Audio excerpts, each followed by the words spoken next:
Hola, ¿qué tal?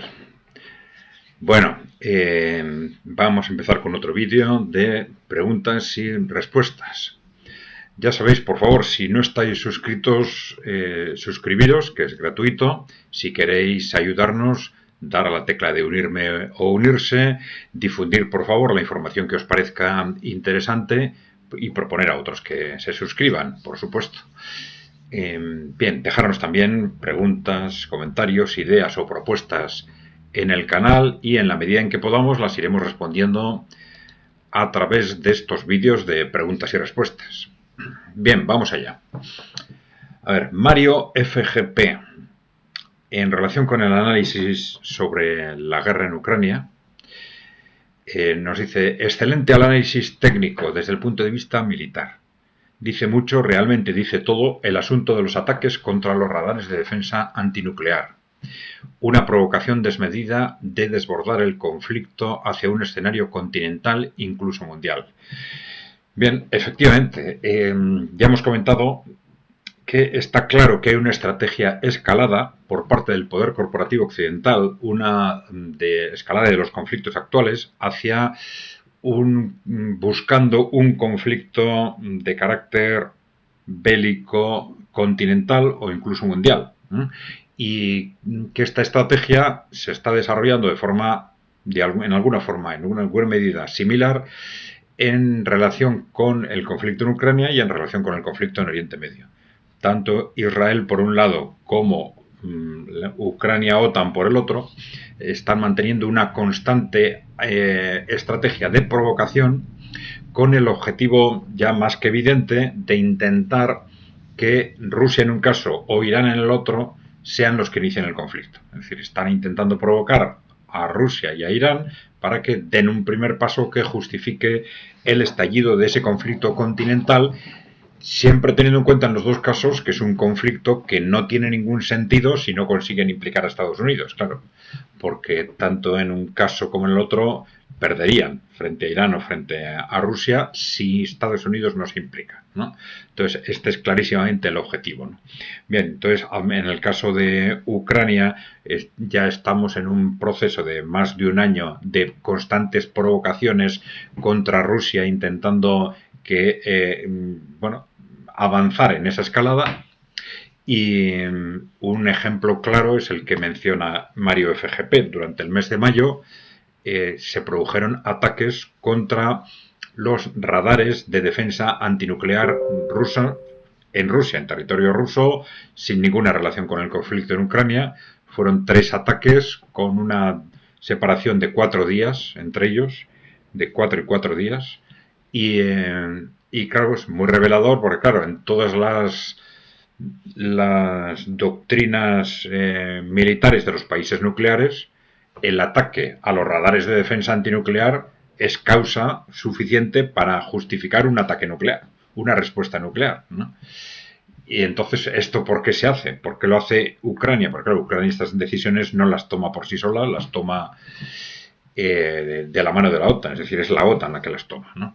Bien, ¿y por qué se hizo esto? Bueno, en el primer caso podríamos haber pensado, bueno, pues alguien en Ucrania se ha vuelto loco.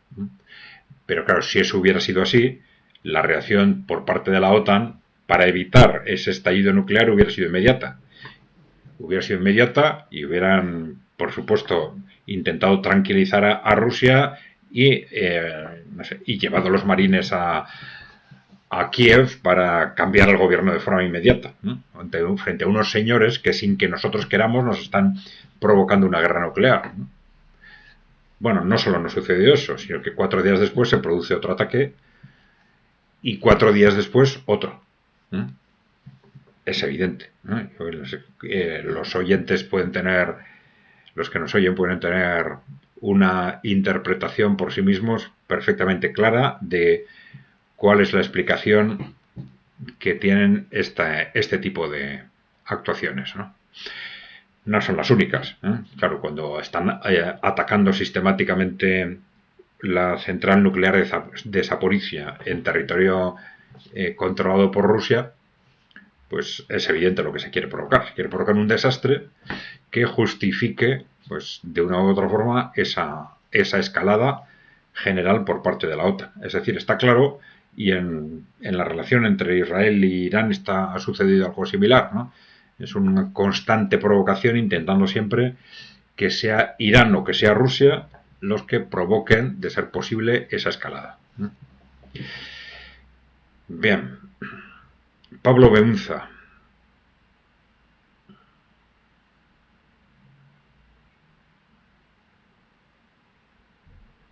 Dice, no tienen nada que hacer, también hablando sobre la guerra de Ucrania, ¿no? Esta es la realidad que subyace y la escalada aumenta inexorablemente. Bueno, los buenos analistas lo vaticinaban claramente. Bien, todos han hablado de guerra de desgaste. Bien.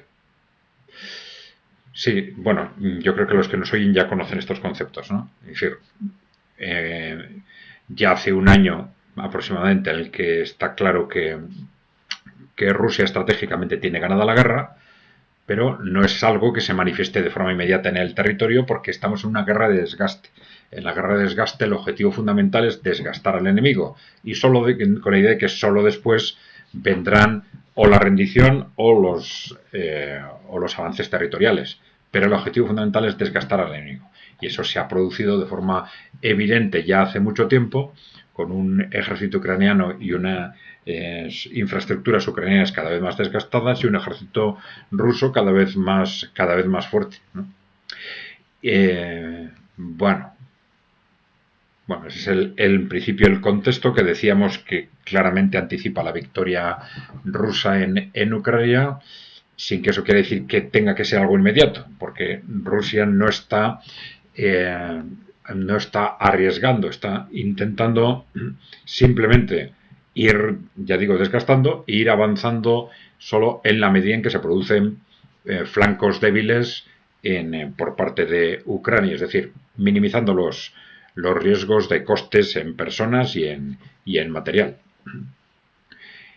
Bien, entonces este es el contexto que está generando pánico en la OTAN, en Occidente, etcétera, y que está llevando a Occidente efectivamente a evitar a toda costa esa victoria rusa, intentando escalar el conflicto, ¿no?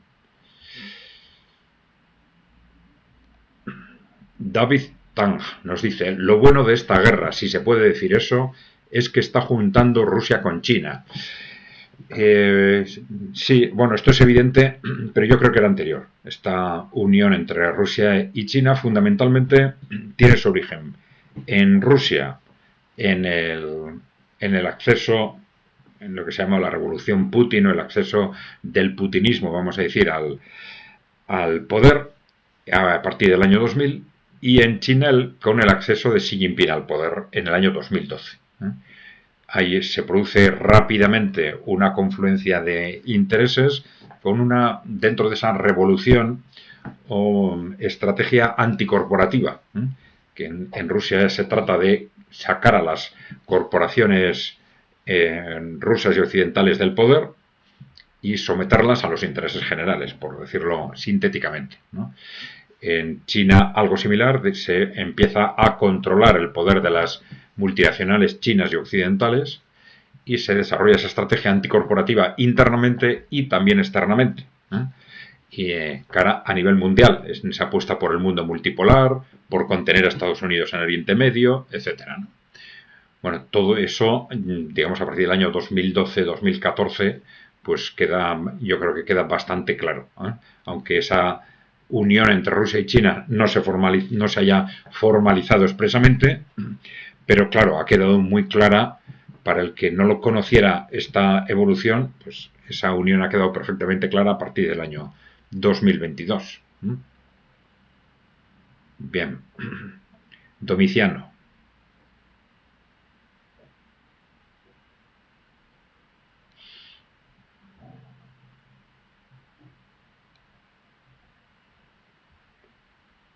Las pérdidas de aviones en una guerra moderna son inevitables. ¿Cuántos aviones ha perdido Rusia, aún más modernos que los F-16? Ello es inevitable. Sí, no sé a qué está haciendo referencia. Sí, efectivamente, las pérdidas de aviones,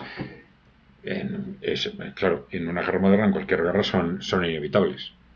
Bueno, salvo en estas guerras en las que se ha implicado la OTAN en los últimos 30 años, que han sido casi siempre guerras contra países en desarrollo con unas capacidades armamentísticas muy limitadas. Entonces ahí ha sido posible perfectamente para Estados Unidos fundamentalmente desarrollar operaciones con riesgos muy bajos para su aviación en concreto, ¿no?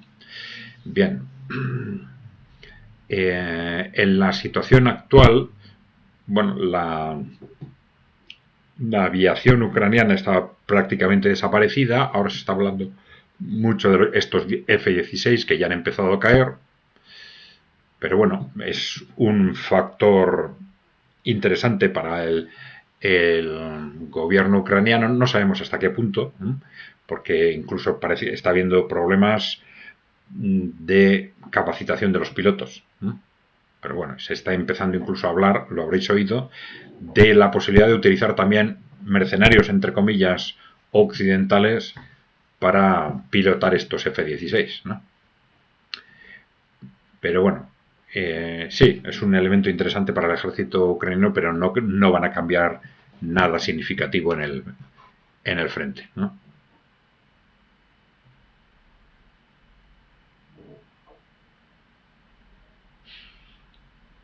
Sí, con respecto a este avión, este F-16 derribado, nos dice NDDO, nos dice NDDO-2TN, nos dice, lo derribó un misil ucraniano que no detectó que era un avión amigo. El primero lo incendiaron los rusos en un ataque a un aeropuerto, pero en este caso las declaraciones rusas han sido muy honestas, diciendo que nosotros no fuimos. Bueno.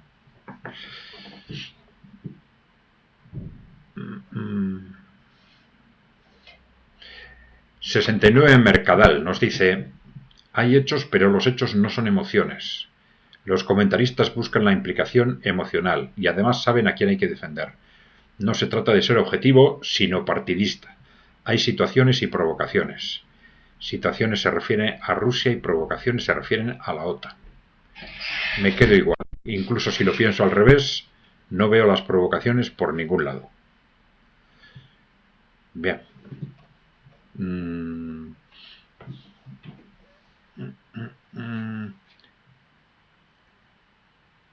Vale. Bien.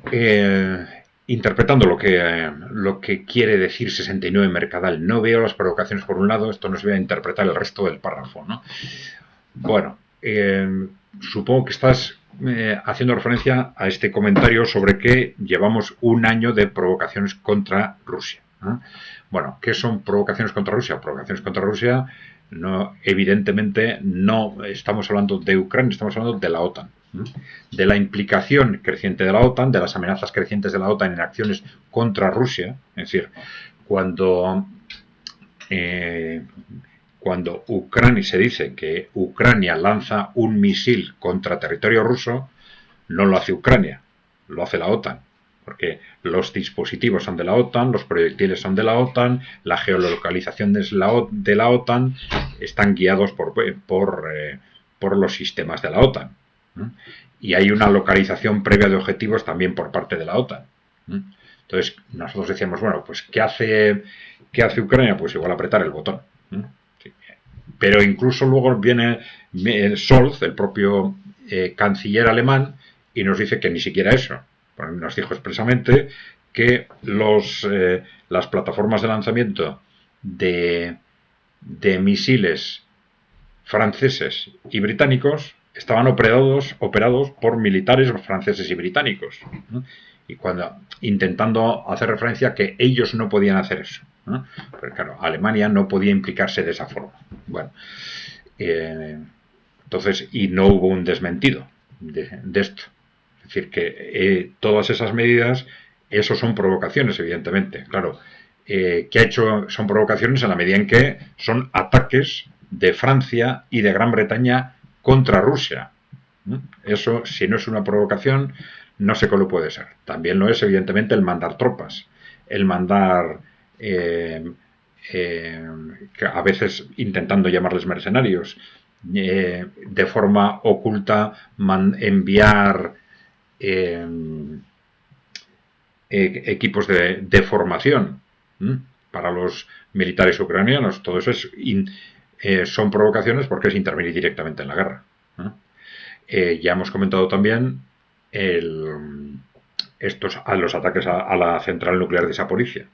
Si eso no es una provocación, intentando provocar un desastre nuclear. Los ataques a los que hemos mencionado antes a los radares de alerta temprana antinuclear. Es una provocación, no solo es una provocación bélica, es una provocación nuclear. Es una provocación de guerra nuclear. Bueno. Luego también, por ejemplo, la incursión en Kursk, evidentemente. La OTAN está decidiendo invadir Rusia. Esto no se ha verbalizado demasiado hasta las últimas semanas por parte de Rusia, porque la provocación lo que intenta es que el enemigo reaccione emocionalmente y actúe de una forma que en realidad no es interesante para él. Rusia está ganando la guerra y entonces lo que no le interesa en principio es caer en las provocaciones. Claro, ¿qué ocurre? Pues que no caer en las provocaciones de alguna forma también asegura que va a haber más provocaciones a continuación, no responder a las mismas, ¿no? Y esta es la dinámica en la que llevamos un año aproximadamente. Mikel Arana Echarri dice, pero no cayó Putin precisamente en la provocación cuando decidió invadir Ucrania. Bueno, no cayó en la provocación en el sentido de que no fue una reacción emocional frente a una provocación. Fue un movimiento probablemente muy pensado. No sabemos con cuánto tiempo, pero desde luego en base a unas estrategias que se iban trabajando probablemente desde el año 2014, desde el momento en que se produce o que damos los europeos y los norteamericanos el golpe de estado del Maidán en Ucrania para quitar a un gobierno más o menos corrupto, como eran todos los ucranianos, pero democrático. Echamos abajo ese gobierno para poner un gobierno claramente antirruso y que asegure que Ucrania se convierte en vamos a decir, un portaaviones contra Rusia, en un ariete contra Rusia. Entonces, a partir de ese momento, pues Rusia ya sabe que la OTAN va a utilizar antes o después a Ucrania contra ellos. Entonces, Rusia en algún momento determinado, puso sobre la mesa diciendo, o vamos a un contexto de negociación de la seguridad colectiva en Europa o vamos a tener que tomar otras medidas, ¿no? Y al final invadieron Ucrania, ¿no? Claro, ¿fue el momento adecuado? ¿No fue el momento adecuado? ¿Era caer en la provocación? ¿O era un paso necesario dentro de ese contexto de enfrentamiento entre los países emergentes y Occidente, de tal forma que si Rusia no hacía ese movimiento, Ucrania iba a hacer otros movimientos posteriores, además de esa guerra que ya estaba en marcha en el Donbass, claro? Bueno, tendríamos que tener mucha información, ¿no?, al respecto. Información interna de los procesos de decisión en Rusia anteriores al estallido del conflicto en el 2022. Bueno. Mario FGP.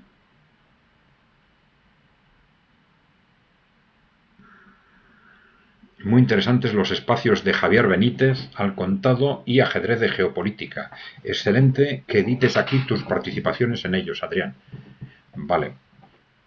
Sí, solemos colaborar con Javier Benítez pues una vez a la semana o cada 2 semanas aproximadamente, creo que es. Y son audios, pero intentamos ese audio convertirlo en un vídeo. Vamos a intentar hacerlo, ese vídeo, darle una cierta movilidad, que no sea una imagen fija, ¿no?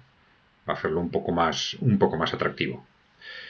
Pero bien, sí, en la medida en que podamos, haremos esto. Grabaciones de audio con Sputnik, con Javier Benítez. También hemos hecho esta semana con Sputnik de Argentina, de Buenos Aires, y luego solemos hacer también con Alabedi, esta radio del País Vasco, sobre actualidad económica. Bien, todo esto, pues sí, los intentaremos ir transformando en vídeos para el canal.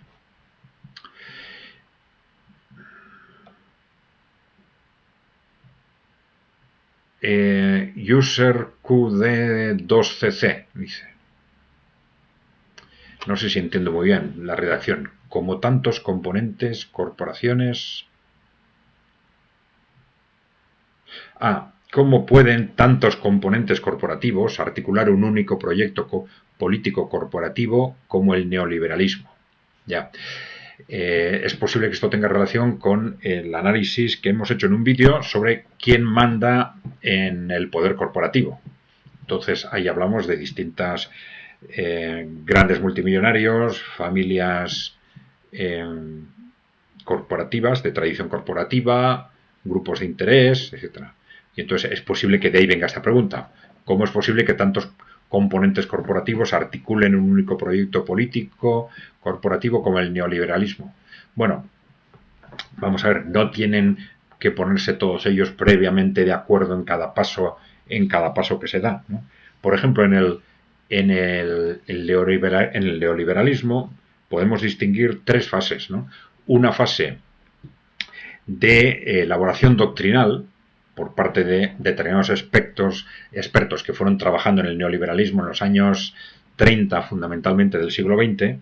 El neoliberalismo, entonces, como una revitalización, digamos, del liberalismo del siglo XIX, pero con una nueva argumentación que antes lógicamente no existía, frente a, vamos a decir, los proyectos sociales, en los que se incluye el socialismo, la Unión Soviética, los movimientos socialistas, también la intervención pública keynesiana en aquel momento, ¿no? Y entonces ahí se empieza a articular una serie de movimientos, pues eso, de carácter doctrinal teórico.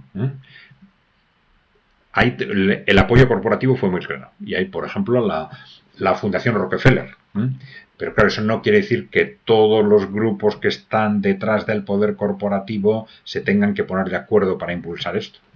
Pues unos lo impulsan quizás antes que otros, y en la medida en que son movimientos de interés para ellos, pues los van apoyando, ¿no? No tienen por qué, pues eso, articular una opinión común previa antes de dar cada paso, lógicamente.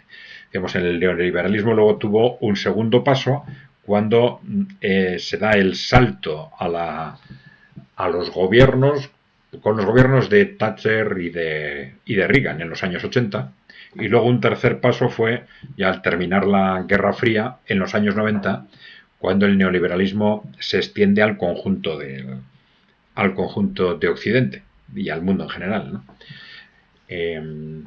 Bien. Bueno, ya hemos dicho alguna vez que la palabra neoliberalismo, pues no, a mí no me gusta demasiado utilizarla, pero no hay más remedio, ¿no? Porque hay que denominar de alguna forma a ese periodo y a esas doctrinas, ¿no? No me gusta porque los liberales, sobre todo, los que se consideran a sí mismos liberales, tienden a cuestionar ese concepto. Los liberales teóricos, los liberales prácticos no, es decir, las multinacionales no tienen problema para aceptar ese concepto, pero a los liberales no les gusta que se les llame periodo neoliberal a un periodo en el que ellos creen que no se han aplicado las teorías liberales de forma correcta, ¿no? O de acuerdo con lo que ellos entienden que debería ser el liberalismo, digamos. Bien, Ricardo de Perea y González.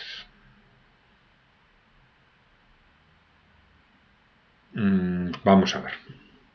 Sí, hace referencia, esa Margaret, empieza diciendo, está haciendo referencia a Margaret Sanger.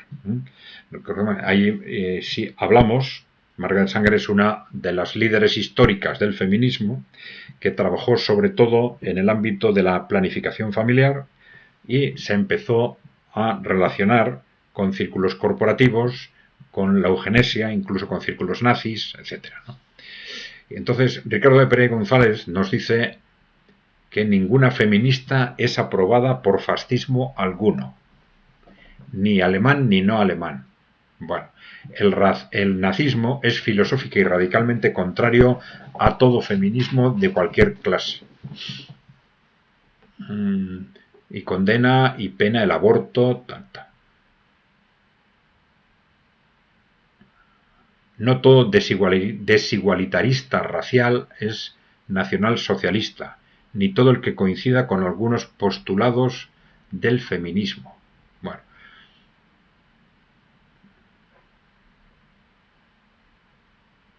Esa feminista, voy a intentar, es un párrafo largo, al final termina diciendo, esa feminista y otras como ella habría acabado en Alemania en un campo de concentración como mínimo. Bueno, vamos a ver. Sí, tampoco dijimos que Margaret Sanger fuera nazi, pero sí que estuvo muy implicada en círculos pues son racistas, eugenésicos. La relación con los nazis, tuvo así relación directa con los nazis, fue a través de la eugenesia. Entonces ahí confluían en organización de jornadas, de encuentros, en publicaciones en revistas, hablando sobre la eugenesia, pues para las que participaban representantes del nazismo y Margaret Sanger y otros representantes del movimiento de planificación familiar por parte de Gran Bretaña o de Estados Unidos. O sea que esa coincidencia existe y esa colaboración evidentemente sí existió, ¿no? Desde la perspectiva de la apuesta por la eugenesia. Eugenesia, recordar que es esa doctrina que es un salto cualitativo sobre el darwinismo social. Entonces la eugenesia ya a fines del siglo XIX ya empieza a plantear que hay que conseguir que los mejores se reproduzcan más y los peores se reproduzcan menos. ¿Quiénes son los peores? Pues a veces las razas que no nos gustan, a veces pues los pobres o las clases trabajadoras y a veces pues los discapacitados y a veces todo ello junto, ¿no? Entonces la apuesta por estas doctrinas eugenésicas es muy clara. Margaret Sanger, como estos círculos que se consideran pues eso, origen del feminismo, pues fueron inmediatamente utilizados por esos círculos corporativos que querían apostar pues efectivamente por doctrinas de darwinismo social, de eugenesia y que colaboraron con los nazis en este ámbito. Bien.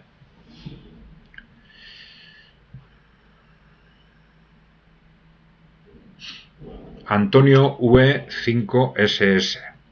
Hola, en el acuerdo que puso fin a la crisis de los misiles figuraba el compromiso de Estados Unidos de no invadir Cuba. La URSS retiró los misiles y por esto los cubanos se manifestaban en la isla, bueno, gritando, no lo voy a decir, criticando a Nikita Khrushchev. A Castro tampoco le gustó y le pareció poco el compromiso de no invasión. Él hubiera quedado satisfecho si la Unión Soviética hubiera exigido a los Estados Unidos que aceptara la cancelación del contrato de arrendamiento del territorio isleño que alberga la base de Guantánamo, la base norteamericana de Guantánamo. Pero no fue así y la base sigue allí. Bueno, es posible que Castro nunca perdonara lo que consideró una actitud muy fea y desconsiderada e incluso desleal por parte de la Unión Soviética para con Cuba. Bueno, este tema salió a cuenta de que de una pregunta de uno de vosotros sobre cómo se explica que Cuba, estando tan cerca de Estados Unidos, no fuese invadida, ¿no? Bueno, de hecho sí lo fue en el año 63, creo, con la famosa invasión de la Bahía de los Cochinos, que resultó mal para Estados Unidos, pero yo lo que desconocía este acuerdo que puede explicarlo, ¿no? Explicar esta cuestión, ¿no? Este acuerdo para poner fin a la crisis de los misiles, en el que Estados Unidos se comprometía a no invadir Cuba con la Unión Soviética, ¿no? Bueno, pues esto nos explicaría efectivamente por qué, por lo menos durante la Guerra Fría, no se produjo esa invasión, ¿no?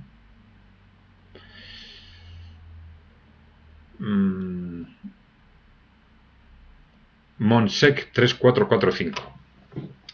La Iglesia Católica no tiene poder. Basta con ver a los cristianos que expulsan y atacan en diversos países y no pueden proteger. Bueno, vamos a ver. Una cosa es que, vamos a ver, esto viene a relación de que hemos hecho referencia dentro de las distintas secciones, facciones, grupos detrás del poder corporativo. Con frecuencia se hace referencia a la Iglesia Católica o a órdenes religiosas concretas, ¿no?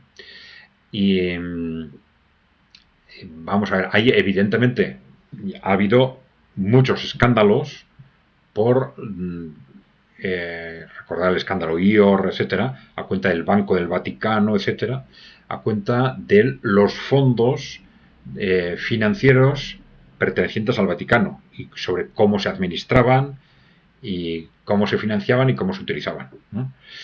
Entonces, claro, una cosa es que la Iglesia tenga poder como tal, tenga poder político o no para proteger a los cristianos, pero claro, sí, vamos a ver, si es cierto que hay círculos de la Iglesia Católica que están a través de inversiones financieras introducidos en el ámbito corporativo con intereses no demasiado limpios, pues a esos círculos tampoco les va a importar en absoluto que haya cristianos expulsados y atacados en diversos países. Es decir, no estaríamos hablando de círculos realmente católicos, ¿no? Es decir, ya comentamos que en los últimos años se está hablando mucho de que en estos círculos corporativos, que es unos dicen que son católicos, otros dicen que son judíos, etcétera, pero que cada vez se sospecha más que las cúpulas superiores no son ni católicos, ni judíos, ni musulmanes, ¿no?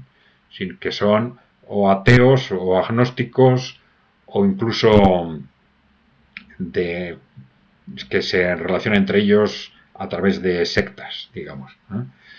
Y, y desde luego, si funcionan en base a intereses corporativos, pues ya digo, no es el que no sean o no puedan ser protegidos los cristianos en un otro país, pues quizás no es algo que les importe demasiado, ¿no? Ellos tienen sus inversiones, gestionan sus inversiones como otras partes del poder corporativo, ¿no? Estoico 68.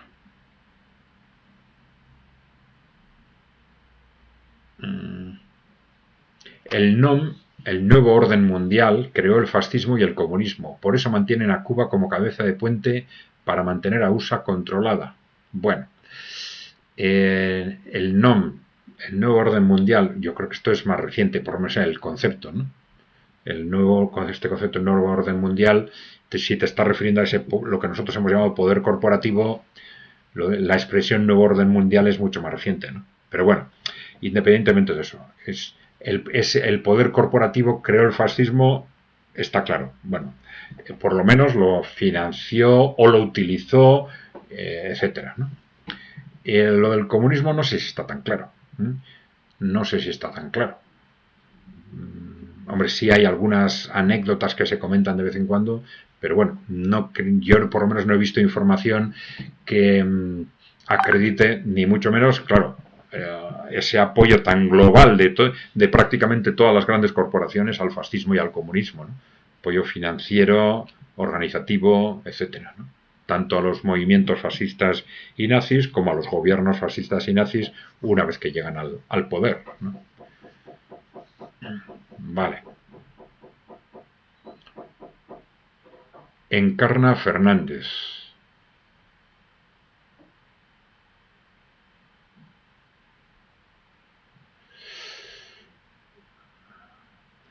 Vale, si el Dios verdadero mandara a su Hijo, no tiene que confiar en los llamados religiosos, porque lo matarían por no entrar en el juego de llenar las arcas, el control y las guerras. Bueno, sí, bueno, aquí estamos en el tema de que hemos comentado antes de alguna forma, ¿no? Es decir, en qué medida los que dicen que pertenecen a una determinada religión o que dirigen una determinada religión realmente creen en esa religión o no creen, ¿no? Claro, cuando se mezclan los conceptos religiosos con los intereses, pues muchas veces esto tiende a ponerse cada vez más en duda, ¿no? Pero bueno.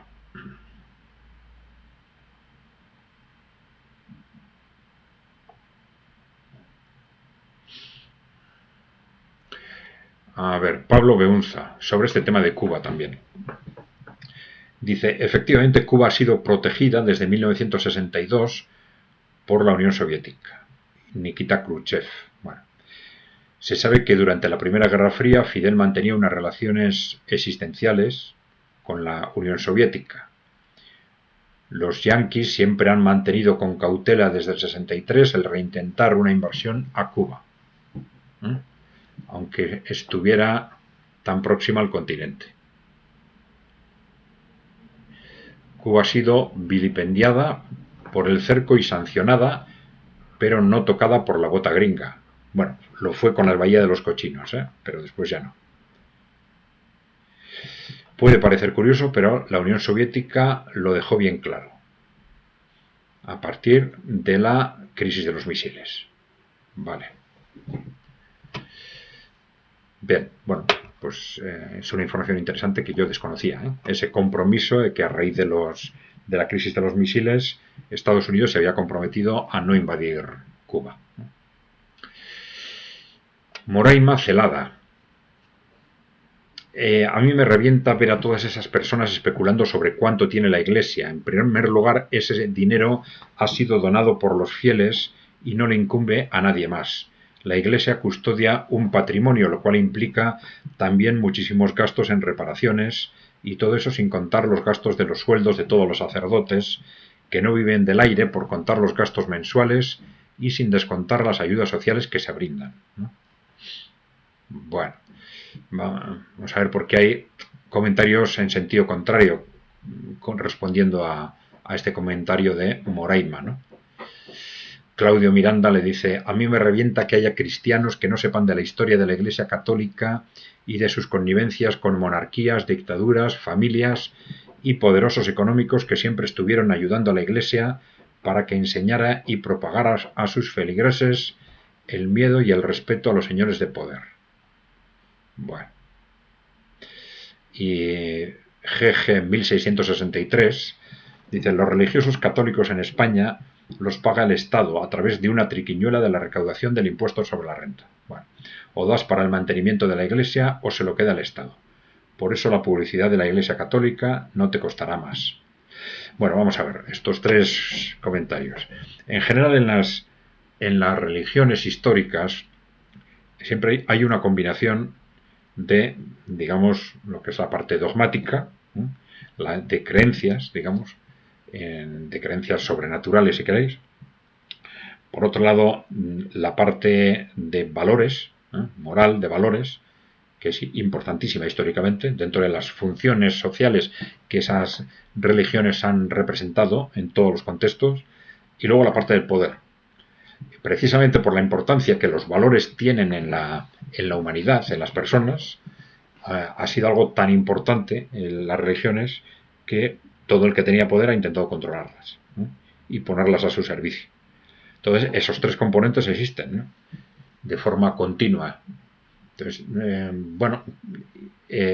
yo creo que sí hay que ser prudentes, por ejemplo, al cuestionar las religiones, para no cuestionar con ellas una serie de valores que muchas veces no proceden de la propia dogmática, sino proceden de la propia sociedad. Valores son valores de interés social que las religiones de alguna forma custodiaban. Algunos dicen, igual algunos sectores utilizaban, pero bueno, al final la religión tendía a ser la custodia de todos los valores, que eran valores de interés general, valores de carácter social y también, pues, normalmente valores impuestos introducidos en esas doctrinas religiosas por parte del que tenía el poder en cada caso, ¿no? Pero bueno, yo creo que hay que ser prudentes a la hora de valorar todo esto e intentar separar unas cosas y otras, ¿no? Y desde el punto de vista de la gestión financiera, bueno, vamos a ver, los recursos de la Iglesia pueden haber tenido orígenes en la gestión de su propio patrimonio, en las donaciones de los fieles, pero claro, una vez que ya se constituye un patrimonio importante, el origen de los rendimientos tiende a ser fundamentalmente las rentabilidades obtenidas por ese patrimonio acumulado. Entonces, ese patrimonio acumulado se invierte en empresas, ¿no? y se invierte en grandes corporaciones, y entonces ahí es donde aparecería en buena parte esa participación de la Iglesia en el poder corporativo. Digo, aparecería porque no es un tema claro en absoluto. Bien.